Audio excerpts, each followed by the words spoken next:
Welcome to CTV Telugu health channel, మీ ఆరోగ్య నేస్తం.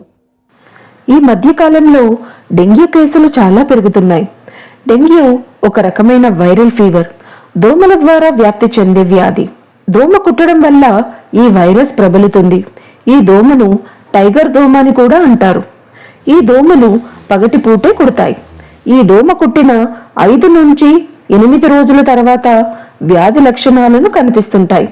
అలాగే డెంగ్యూ వ్యాధి వచ్చిన రోగిని కుట్టిన దోమ మరొకరిని కుట్టినా ఈ వైరస్ వ్యాప్తి చెందుతుంది. ప్రస్తుతం వర్షాలు పడటం వల్ల దోమల బెడద ఎక్కువగా ఉంటుంది. ఈ కాలంలోనే డెంగ్యూ వేగంగా వ్యాప్తి చెందుతుంది. మరి డెంగ్యూ లక్షణాలేంటో చూద్దామా?